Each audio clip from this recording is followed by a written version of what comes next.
കുടുംബശ്രീയുടെ വിവിധ സേവനങ്ങൾ ഉൾപ്പെടുത്തി പുറത്തിറക്കിയ മൊബൈൽ ആപ്പ് പോക്കറ്റ് മാർട്ട്. ഇന്ത്യയുടെ ആദ്യത്തെ അക്വാടെക് പാർക്ക് നിലവിൽ വരുന്നത് ആസാം.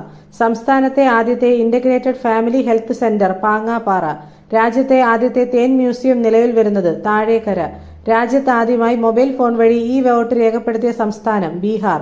രാജ്യത്താദ്യമായി പൂർണ്ണമായും AI സാങ്കേതിക വിദ്യയിലൂടെ നിർമ്മിച്ച സിനിമ ലവ് യു. പൊതു ഇടങ്ങളിൽ പുകവലി നിരോധിച്ച രാജ്യം ഫ്രാൻസ്. 2025 17ാമത് ബ്രിക്സ് ഉച്ചകോടി വേദി ബ്രസീൽ. സംസ്ഥാന സ്കൂൾ കായികമേളയുടെ brand ambassador PR Sreejesh. Kerala സംസ്ഥാന ബാലാവകാശ കമ്മീഷൻ ആരംഭിച്ച ഇന്റർനെറ്റ് റേഡിയോ നെല്ലിക്ക.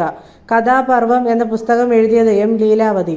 സംസ്ഥാനത്തെ എല്ലാ രക്തബാങ്കുകളിൽ നിന്നും വിവരങ്ങൾ നൽകുന്ന കേന്ദ്രീകൃത സോഫ്റ്റ്വെയർ പ്ലാറ്റ്ഫോം ജീവധാര. ഇന്ത്യയുടെ ആദ്യത്തെ അണ്ടർ വാട്ടർ മ്യൂസിയവും കൃത്രിമ പവിഴപ്പുറ്റും നിലവിൽ വരുന്ന സംസ്ഥാനം മഹാരാഷ്ട്ര.